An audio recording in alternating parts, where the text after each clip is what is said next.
Bonsoir, my dudes. How on earth are you? I hope whatever you've been up to this week, it's been spooky.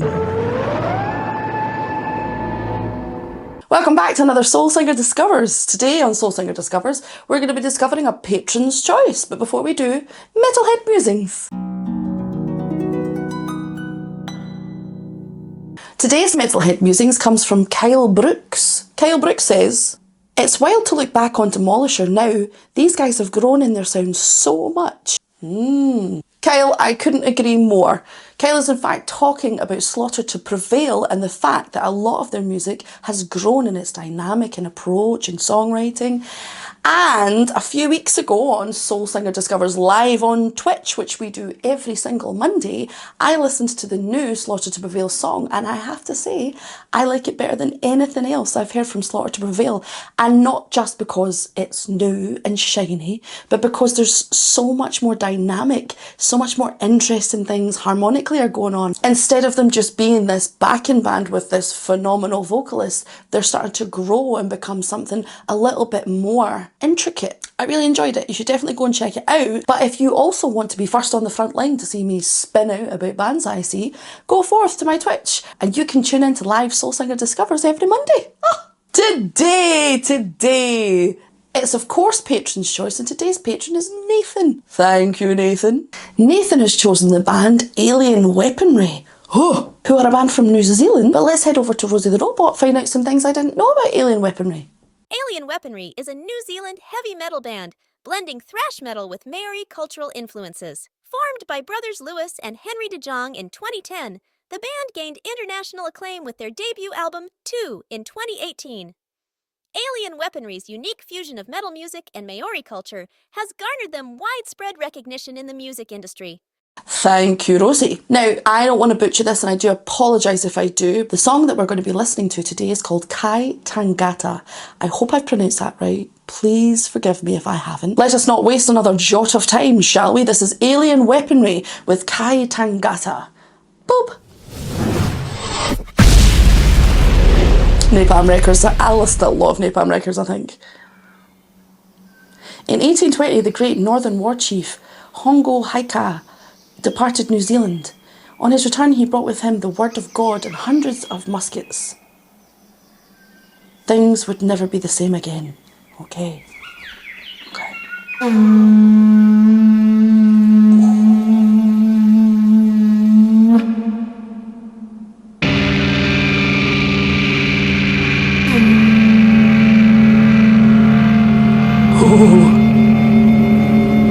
Oh dear.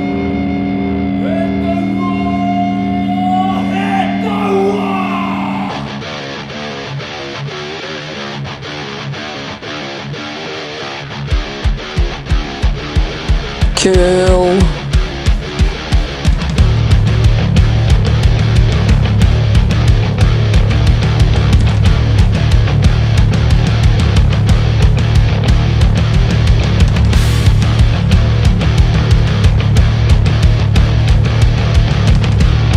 Oof.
Pausing.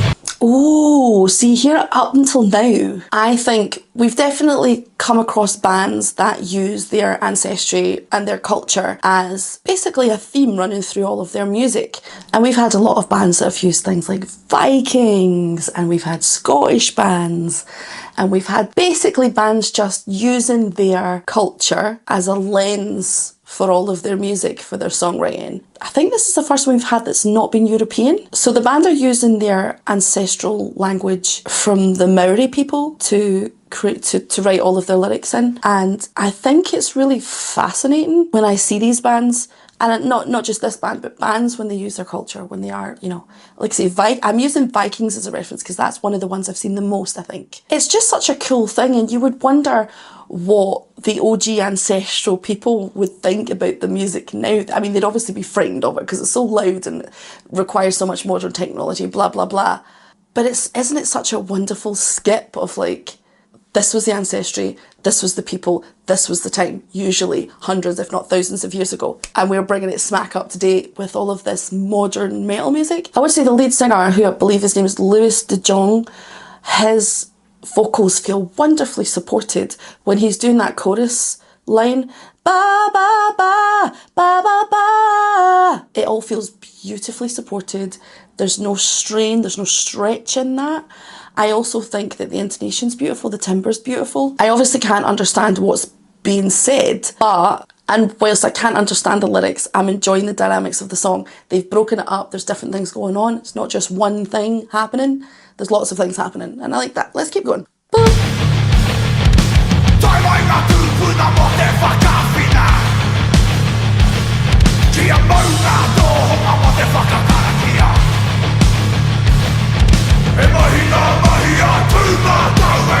Oh, I heard accent there.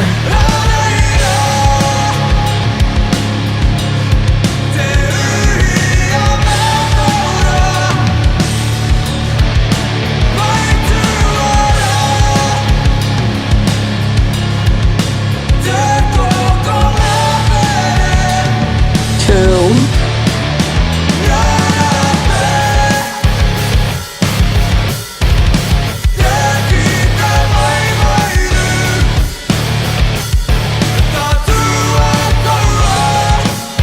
Great voice.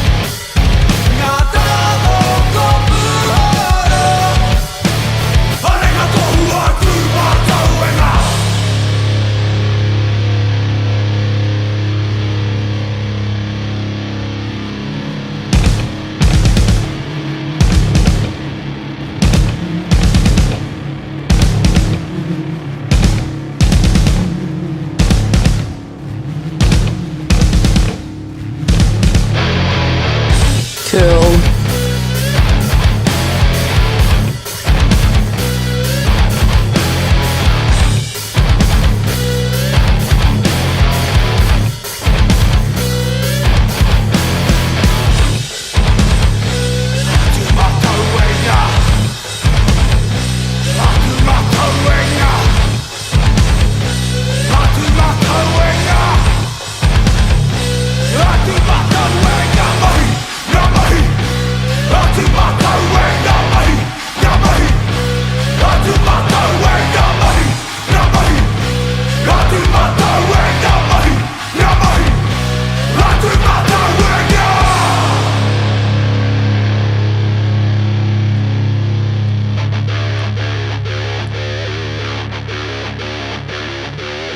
I love the constant shifts.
So cool.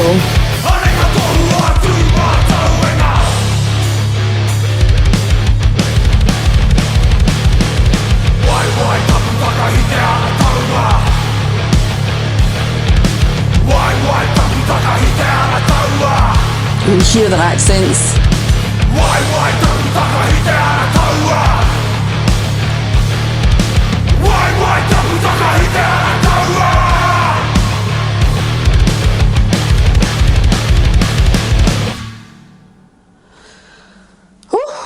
Yeah, that was fantastic. I will say this, you can hear their accent coming through, sneaking through, New Zealand accent. I don't know much about Maori culture and history. The only culture of the Maori people that I've ever consumed was watching the haka that they do sometimes. I believe the haka is for going into war, but I can't be certain. Please don't hold me to that. I don't want to upset anyone. What I would say is the haka that I saw was, believe it or not, for the rugby. It was it was fascinating, it was hypnotic. I couldn't help but stare at it because it was so fascinating to me. It's a really great song. I think the melody line in it is it's repetitive in a really wonderfully catchy way. And catchy is not a word I get to use an awful lot with the music that we deal with. Not that it's not catchy, it's just metal music, prog music, whatever. It's written with the intention of being something more complex. It's outside of the contemporary, it's alternative, so the intention is never to make anything that is catchy, but things that connect on a deeper level. I don't think catchy is necessarily a bad thing, do you know what I mean? But Lewis has got a fabulous voice, the harmonies were really lovely.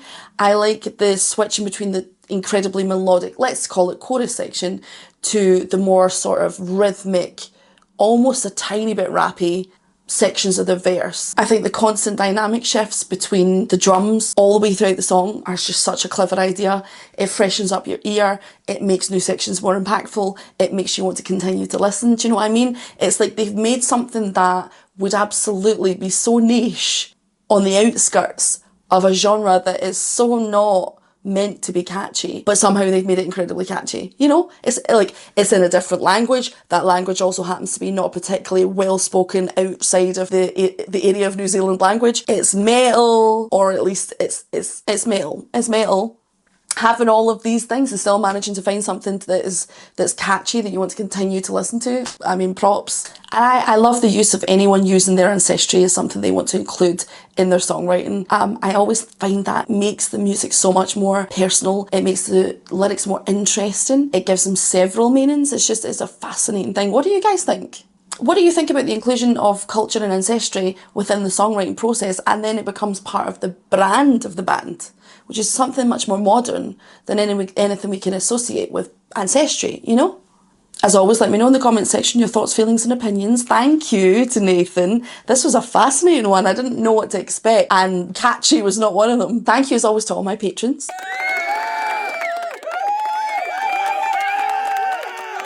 Thank you to you out there for continuing to like, subscribe, comment, do all those beautiful things. Don't forget, if you would like to catch me live doing these things, you can head over to my Twitch, and if you don't, rot in hell. Until next time, my dudes, embrace your ancestry.